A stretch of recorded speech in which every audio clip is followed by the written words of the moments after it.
நண்பர்கள் அனைவருக்கும் வணக்கம். இன்னைக்கு இந்த காணொலியில ஒரு அருமையான கதையை தான் நான் உங்ககிட்ட சொல்ல போறேன். முதல்ல இந்த கதையோட கரு என்னன்றதா சொல்லிடுறேன். ஆரவ்னு ஒரு பையன் வந்து மும்பைல இருந்து வாரணாசிக்கு போயிட்டு இருக்காரு. இவரோட தங்கச்சிக்கு கல்யாணம் நடக்க போது, அதுக்காக நிறைய காசை சேர்த்திருப்பாரு. நகைலாம் கூட கொஞ்சம் வாங்கியிருப்பாரு. தங்கச்சியோட கல்யாணத்தை நல்லபடியா நடத்தணும்னு நினைக்கிறாரு. அப்பதான் ட்ரெயின்ல நைனா அப்படின்ற ஒரு பொண்ணு பழக்கமாகறாங்க. அவங்க ஃபேமிலியோட வாரணாசிக்கு தான் போயிட்டு இருக்காங்க. இவருமே அந்த ஃபேமிலி கிட்ட சகஜமா பழகிட்டு இருக்காரு. இப்ப காலையில கண் முழிக்கும் போது இவரோட பேக் காணாம போயிருக்கு. பேக்ல தான் காசு வச்சிருப்பாரு, நகை வச்சிருப்பாரு, எல்லாமே போயிருது. ஐயோ, யார் இதை எடுத்திருப்பா அப்படின்ற மாதிரிலாம் இவர் முழிச்சிட்டு இருக்காரு. அதுக்கப்புறம் இந்த கதையில என்ன மாதிரியான விஷயங்கள்லாம் நடந்ததுன்னு சொல்றதுதான் மீதி கதை. கண்டிப்பா இந்த கதை உங்க எல்லாருக்குமே பிடிக்கும்னு நம்புறேன். இதே மாதிரி நிறைய கதைகள் ஏற்கனவே நம்ம சேனல்ல நம்ம போட்டிருக்கோம். அதெல்லாம் பார்க்கணும்னா நம்ம சேனலை சப்ஸ்கிரைப் பண்ணி வச்சுக்கோங்க. இந்த கதையை முழுசா பார்க்கறதுக்கு முன்னாடி இந்த வீடியோக்கு ஒரு லைக்க போடுங்க. அப்பதான் உங்களை மாதிரி பாக்குற நிறைய பேர்கிட்ட இந்த காணொலி கொண்டு போய் சேர்க்கப்படும். இப்ப நம்ம கதைக்குள்ள வந்துடலாம். கதையோட தொடக்கமே ஆரவ் அப்படின்ற ஒரு பையனை காட்டுறாங்க. இவர் மும்பைல ஒரு ஐடி கம்பெனில நல்ல வேலையில இருக்காரு.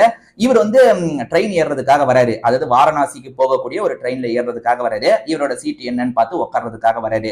ஆக்சுவலா இவரோட தங்கச்சிக்கு கல்யாணம் நடக்க போது ஒரு அண்ணனா இவர் தானே எல்லா விஷயத்தையும் பண்ணணும். அதனால தங்கச்சிக்கு வேண்டிய நகை வாங்கியிருக்காரு. இன்னும் கல்யாண செலவுக்கான காசு எல்லாத்தையும் சேர்த்து வச்சிருக்காரு. எல்லாத்தையும் கொண்டு தான் இவர் ஊருக்கு போற மாதிரி பிளான். அம்மா வந்து போன் பேசும்போதே சொல்லியிருப்பாங்க, காசை வந்து கவனமா எடுத்துட்டு வாப்பா, நீ நைட்டு வந்து கொஞ்சம் அதாவது தலைமாட்டி கிட்டே வச்சு நல்லா படுத்து தூங்கு, கவனமா இரு அப்படின்ற மாதிரிலாம் சொல்லியிருப்பாங்க. அதெல்லாம் நான் பாத்துக்கிறேன்ற மாதிரி இவருமே சொல்லியிருப்பாரு. இப்ப இவர் வந்து இவரோட சீட்டு கிட்ட வந்துடுறாரு பாத்தீங்களா. இவருக்கு வந்து கீழ் பர்த் தான் வந்திருக்கும். அதாவது படுத்துட்டு போற மாதிரி தானே இருக்கும். கீழ் பர்த் தான் வந்திருக்கும். அங்க ஒரு ஃபேமிலி இருக்காங்க. அதாவது இவர் மட்டும் தான் அங்க இருக்க மாதிரி ஒரு ஃபேமிலி இருக்காங்க. நெய்னான்ற ஒரு வயசு பொண்ணும் இருக்காங்க. அந்த பொண்ணு வேற செம்ம அழகா இருக்காங்க. இவருக்கு பார்த்தோன்னே ரொம்ப பிடிச்சிருது. எப்பா இந்த மாதிரிலாம் அமையவே அமையாதே அப்படின்ற மாதிரிலாம் யோசிக்கிறாரு. அந்த அளவுக்கு ரொம்ப உள்ளுக்குள்ள சந்தோஷப்படுறாரு. அதெல்லாம் காமிச்சிக்காம அமைதியா இருக்காரு. ஏன்னா நைனா தனியா வரல, ஃபேமிலியோட தான் வந்திருக்காங்க. ஃபேமிலியை சேர்ந்து எல்லாருமே அங்க இருக்காங்க. அவங்க முன்னாடி எதுவுமே ரியாக்ட் பண்ண முடியாதுல. இவருமே வந்து சைடுக்கா பார்த்தா அவங்கள சைட் அடிச்சிட்டு இருக்காரு. அவங்களுமே இதை கவனிக்கிறாங்க. இவன் நம்மளே தான் குறுகுறுன்னு பாக்குறான்றது அவங்களுக்குமே தெரியுது. அவங்களுக்குமே லைட்டா ஆரவ பிடிச்சிருக்கு. அவங்களுமே லைட்டா சிரிச்சிட்டு இருக்காங்க. முதல்ல ஃபேமிலி வந்து இவர்கிட்ட பேச ஆரம்பிக்கிறாங்க. இவர் பக்கத்துல இருக்கிறதுனால சகஜமா பேச ஆரம்பிக்கிறாங்க. இவரும் ஃபேமிலி கிட்ட ஜாலியா பேசுறாரு. ஃபேமிலி வந்து சாப்பிட்டு இருக்கும் போது நீங்க சாப்பிடுறீங்களா அப்படின்ற மாதிரி இவருக்கு தராங்க. இவர் இல்ல பரவாயில்ல, நான் சாப்பிட்டுட்டு தான் வந்தேன் அப்படின்ற மாதிரிலாம் சொல்லிட்டு இருக்காரு. சோ ஃபேமிலி கிட்ட போக போக இவர் சகஜமா பேசிட்டு இருக்காரு. ஃபேமிலி கிட்ட பேசும்போது நைனா கிட்டயும் கொஞ்சம் பேசுறாரு. ஏறக்குறைய நைனாவும் வந்து இவரோட வயசு தான். நைனாவை பொறுத்த வரைக்கும் இப்ப காலேஜ் முடிச்சுட்டு இப்ப 2 வருஷமா வேலைக்கு போயிட்டு இருக்காங்க. இந்த மாதிரி வேலை தான் பாக்குறா. நீ என்ன வேலை பாக்குறேன்னு கேட்கும்போது இவர் ஐடி கம்பெனில நல்ல வேலையில இருக்காருல, அதை பத்தி எல்லாம் சொல்றாரு. தங்கச்சிக்கு கல்யாணம், நான் அதனால தான் ஊர்ல இருந்து வரேன், எல்லா விஷயத்தையும் நான் தான் போய் பண்ணணும் அப்படின்ற மாதிரிலாம் சொல்றாரு. நல்ல விஷயம்ப்பா அப்படின்ற மாதிரி அந்த குடும்பமும் ரொம்ப பாராட்டுறாங்க. ஒரு ஸ்டேஜ்ல இவங்க 2 பேர் நம்பரே எக்ஸ்சேஞ்ச் பண்ணிக்கிறாங்க. 2 பேருக்கும் ஒருத்தர் ஒருத்தர் பிடிச்சிருக்குல்ல. ஃபேமிலிக்கு தெரியாத மாதிரி இவங்க 2 பேருமே நம்பர் எல்லாம் எக்ஸ்சேஞ்ச் பண்ணிக்கிறாங்க. ஏன்னா வந்து ஃபேமிலி முன்னாடி இவங்க சகஜமா பேசிக்க முடியாதுல்ல. நம்ம வந்து சகஜமா பேசிக்கணும்ன்ற மாதிரி 2 பேருக்குமே தோணுது. அதனால 2 பேருமே நம்பரை எக்ஸ்சேஞ்ச் பண்ணிக்கிறாங்க. ஃபேமிலியை சேர்ந்தவங்க அவங்களுக்குள்ள கலகலப்பா பேசிட்டு இருக்காங்கல்ல, இவங்க தான் நம்பரை எக்ஸ்சேஞ்ச் பண்ணிட்டாங்கல்ல, சாட் மூலியமா பேசிட்டு இருக்காங்க. அதாவது ஃபேமிலி பேசும்போது அவங்களுக்கும் ரெஸ்பாண்ட் பண்ற மாதிரி பதில் சொல்லிட்டு இருக்காங்க. இவங்களுக்குள்ள ஜாலியெல்லாம் சாட் பண்ணிக்கிறாங்க. மொக்க போடுறாருல, உன்னோட அப்பா மொக்க போடுறாரு அப்படின்ற மாதிரி இவர் சொல்றாரு. அவங்க பதிலுக்கு ஒண்ணு சொல்றாங்க. இந்த மாதிரி மாத்தி மாத்தி ஜாலியா சாட் பண்ணிட்டு இருக்காங்க. ஏறக்குறைய படுக்கிற டைம் வந்துருது. அப்பாவை பொறுத்த வரைக்கும், அதாவது அவங்கள பொறுத்த வரைக்கும் 2 கீழ் பர்த்து தானே, அதுல அம்மா வந்து படுத்துப்பாங்க. அப்பாக்கு இப்ப தேவைப்படுது. அப்பாவை பொறுத்த வரைக்கும் எனக்கு மேல படுக்க முடியாதுப்பா, நீ வேணா மேல படுத்துக்கிறியான்னு கேட்கும்போது இதுல என்ன இருக்கு அங்கிள், நான் மேல படுத்துக்கிறேன் அப்படின்ற மாதிரி ஆரவ இருக்காருல மேல படுத்துக்கிறாரு.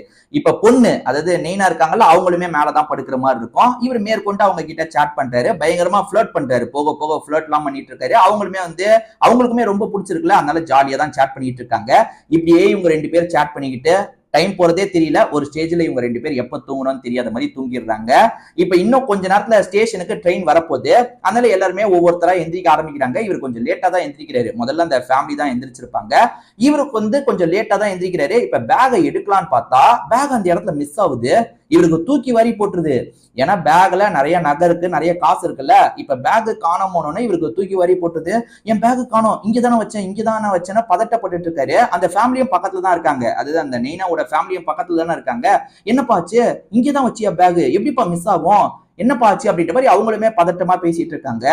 இவருக்கு லைட்டா என்ன தோணுதுன்னா, இந்த ஃபேமிலி நம்ம கிட்ட நல்ல விதமா பேசினாங்க, ஒருவேளை இந்த ஃபேமிலியை எடுத்து வச்சிருப்பாங்களா அப்படின்ற மாதிரிலாம் தோணுது. எடுத்தோம் கவுத்தோன்னு செக் பண்ண போறேன்னு சொன்னா வந்து அந்த ஃபேமிலி ரொம்ப மோசமா நினைப்பாங்கல்ல. அதனால இவரு என்ன பண்றதுன்னு தெரியாம ரொம்ப தயங்குற மாதிரியே நின்னுட்டு இருக்காரு. என்னப்பா ஆச்சு, யாருப்பா எடுத்திருப்பா அப்படின்ற மாதிரி அந்த ஃபேமிலியில சேர்ந்தவங்க எல்லாம் பேசிட்டு இருக்காங்க. இவருக்கு லைட்டா இந்த ஃபேமிலி மேல டவுட் இருக்கு, ஆனா அதை வெளி காமிச்சிக்க முடியல.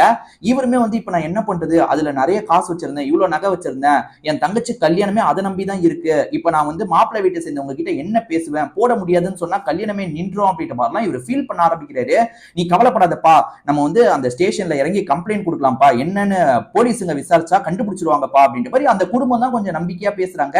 போக போக தான் இந்த குடும்பம் எடுத்துக்க மாட்டாங்க போல, ஏன்னா போலீஸ் கிட்ட போலான்னு சகஜமா சொல்றாங்களே அப்படின்ற மாதிரிலாம் இவர் யோசிக்கிறாரு. சரி ஓகேன்ற மாதிரி அந்த குடும்பமும் இவர் கூட அந்த போலீஸ் இடத்துக்கு வராங்க. அங்கேயே வந்து போலீஸ் ஸ்டேஷன் மாதிரி வச்சிருப்பாங்கல்ல, அந்த இடத்துக்கு வந்து இந்த மாதிரி நான் தூங்கிட்டேன், காலையில முடிச்சு பார்க்கும்போது பேக காணோம் அப்படின்னும் போது போலீஸுங்க வந்து இவங்க இந்த குடும்பம் மேலேயும் சந்தேகப்படுறாங்க. அப்ப இந்த குடும்பத்துக்கிட்ட தான் நைட்டு முழுக்க பேசியிருக்கீங்க அப்படிதானே, சரி இந்த குடும்பத்தோட பேக் எல்லாம் நான் செக் பண்ணும் அப்படின்ற மாதிரி சொல்லும் போது இந்த குடும்பத்தை சேர்ந்தவங்க அதை பெருசா எடுத்துக்க மாட்டாங்க, நீங்க செக் பண்ணிக்கோங்கன்னு சொல்றாங்க. இவருமே இததான் செய்ய போலீஸுங்க இதை செய்யணும்னு எதிர்பார்த்திருப்பாரு உள்ளுக்குள்ள. நம்ம நேரடியா கேட்டா அவங்க தப்பா எடுத்துப்பாங்க, அதனால போலீஸுங்க கேட்கிற விதத்துல கேட்டா ஏதாவது கிடைக்க வாய்ப்பு இருக்குன்ற மாதிரி இவர் உள்ளுக்குள்ள யோசிச்சிருப்பாரு. உள்ளுக்குள்ள அப்படிதான் யோசிச்சிருப்பாரு.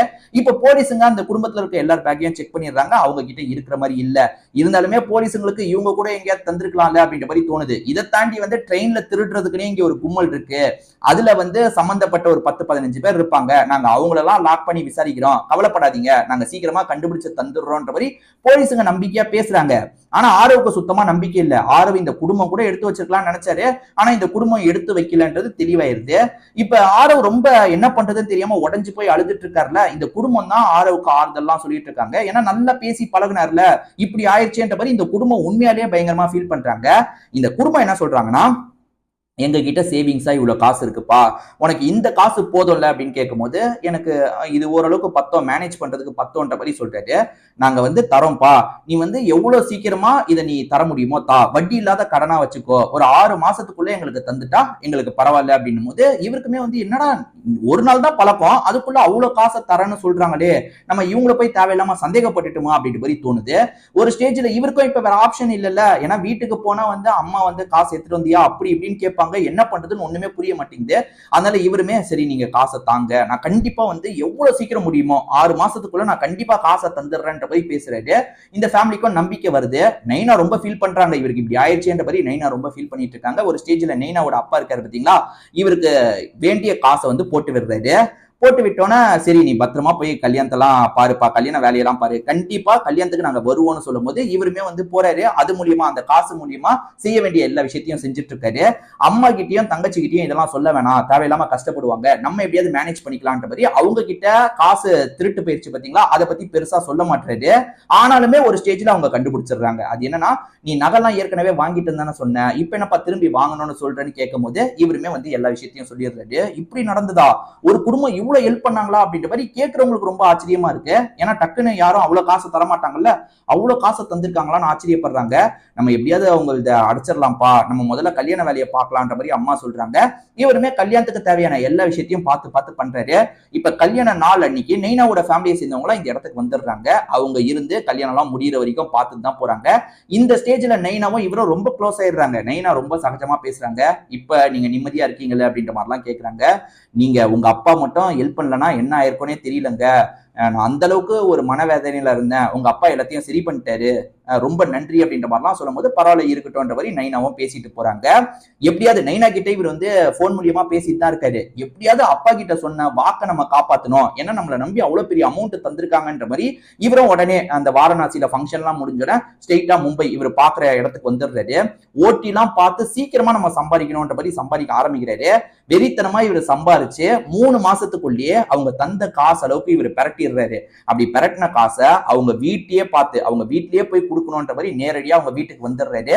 அப்படி வந்தவர் வந்து உண்மையிலேயே நீங்க பண்ண உதவியை நான் மறக்கவே மாட்டேன் அப்படின்ற மாதிரிலாம் சொல்லிட்டு இருக்காரு. சொன்ன மாதிரியே இந்த பையன் பண்ணிட்டானே அப்படின்ற மாதிரி பேரண்ட்ஸ்மே இவரை பத்தி கொஞ்சம் நல்ல விதமா நினைக்கிறாங்க. சரிப்பா, போலீஸுங்க ஏதாவது சொன்னாங்களா, ஏதாவது கண்டுபிடிச்சாங்களா அப்படின்னு கேட்கும்போது இல்ல, போலீஸ் கிட்ட இருந்து எந்த ஒரு தகவலுமே வரலன்ற மாதிரி இவருமே சொல்றாரு. அவ்வளவுதான், ஒன்ஸ் காணாம போயிருச்சுன்னா அதெல்லாம் கிடைக்கிறது கஷ்டம்ன்ற மாதிரி புலம்புற மாதிரி பேசுறாரு. சரி விடுப்பா அப்படின்ற மாதிரி இவங்களுமே ஆறுதல்லாம் சொல்லிட்டு இருக்காங்க. நைனா இருக்காங்கல்ல, எனக்கு அவரை பிடிச்சிருக்குன்ற மாதிரி பேரண்ட்ஸ் கிட்டயுமே தகவலை சொல்லியிருப்பாங்க போல. ஏன்னா நாங்க அப்ப 2 பேருமே நம்பரை மாத்திக்கிட்டு சேட் பண்ணிட்டு இருந்தோம், இப்போ வரைக்கும் நாங்க சேட் பண்ணிட்டு இருக்கோம், அவர் எனக்கு ரொம்ப பிடிச்சிருக்குன்ற மாதிரி பேரண்ட்ஸ் கிட்ட வெளிப்படுத்தி இருப்பாங்க. பேரண்ட்ஸுக்குமே நல்ல பையனா தெரியுறான், நம்ம பொண்ணுக்கு பேசி முடிச்சிடலான்ற ஒரு ஐடியால தான் இருக்காங்க. அப்பன்னு பார்த்து அப்படியே நாட்கள் ஓடிட்டு இருக்கு. போலீஸுங்க கிட்ட வந்து கால் வருது. சரி, எங்ககிட்ட வந்து ஒரு திருட மாட்டிருக்கான், அவங்க கிட்ட நீங்க சொன்ன அடையாளத்துல நிறைய நகைலாம் இருக்கு, நீங்க வந்தீங்கன்னா கன்ஃபார்ம் பண்ணி வாங்கிட்டு போயிடலாம் அப்படின்ற மாதிரி சொல்றாங்க. இவருமே வந்து ரொம்ப சந்தோஷப்படுறாரு, நம்மளுக்கு கிடைச்சிருச்சா அப்படின்ற மாதிரி ரொம்ப ஆச்சரியப்படுறாரு. வேகமா அந்த இடத்துக்கு போறாரு. பார்த்தா நிறைய நகை மாட்டிருக்கு, அதுல இவரோட நகையும் இருக்கு, அதாவது இவர்கிட்ட இருந்து எடுத்த நகையும் இருக்கு. சரி, இதெல்லாம் என்னோட நகைன்னு சொல்றாரு. நீங்க உரிய பில்லு வச்சிருந்தீங்கன்னா அந்த பில்லை காமிச்சு நீங்க எடுத்துட்டு போய்க்கலான்ற மாதிரி போலீஸுங்க சொல்றாங்க. ஒன்ஸ் கையை விட்டு போன மாதிரி தான், திரும்பி வரவே வராதுன்னு நினைச்சோம், நமக்கு கிடைச்சிருச்சு, நல்ல நேரம் தான் போல அப்படின்ற மாதிரி யோசிக்கிறாரு. அப்ப காணாம போகும்போது என் நேரம் ஏன் இப்படி இருக்குன்னு பேசியிருப்பாரு. இப்ப கிடைச்சோன்னே இவருமே இந்த இடத்துல சந்தோஷப்படுறாரு. அதே மாதிரி நெய்னாவோட ஃபேமிலியை வந்து இவங்க 2 பேரை சேர்த்து வச்சா என்ன தப்புன்ற மாதிரி யோசிக்கிறாங்கல்ல. இப்ப நெய்னாவோட வீட்டை சேர்ந்தவங்க நேரடியாவே இவர்கிட்ட பேச ஆரம்பிக்கிறாங்க. 2 குடும்பமும் பேசுறாங்க. ஏற்கனவே வந்து இவரோட குடும்பத்துக்கு அந்த நெய்னா குடும்பத்தை ரொம்ப பிடிச்சிருச்சு. ஏன்னா வந்து அவ்வளவு பெரிய உதவியை யார் பண்ணுவா, அவங்க பண்ணாங்கல்ல அப்படின்ற மாதிரி 2 குடும்பத்துக்குமே பரஸ்பரம் பிடிச்சிருது. சோ 2 பேருக்குமே கல்யாணம் பண்ணி வச்சிடலான்ற முடிவு எடுக்கிறாங்க. இவங்க 2 பேரும் இப்ப ஜோடியா அந்த ட்ரெயின்ல டிராவல் பண்றாங்க. இதோடயே இந்த கதை முடியுது. கண்டிப்பா இந்த கதை உங்க எல்லாருக்குமே பிடிச்சிருக்கும்னு நம்புறேன். இதே மாதிரி நிறைய கதைகள் ஆல்ரெடி நம்ம சேனல்ல இருக்கு, அதெல்லாம் பார்க்கணும்னு நினைச்சீங்கன்னா நம்ம சேனலை சப்ஸ்கிரைப் பண்ணி வச்சுக்கோங்க. இந்த கதை உங்களுக்கு பிடிச்சிருந்ததுன்னா இந்த வீடியோக்கு ஒரு லைக் போடுங்க. அப்பதான் உங்களை மாதிரி பாக்குற நிறைய பேர்கிட்ட இந்த காணொலி கொண்டு போய் சேர்க்கப்படும். திரும்பி வேற ஒரு காணொலி மூலியமா உங்களை வந்து பாக்குறேன். இப்போதைக்கு உங்ககிட்ட இருந்து விடைபெறேன். நன்றி, வணக்கம்.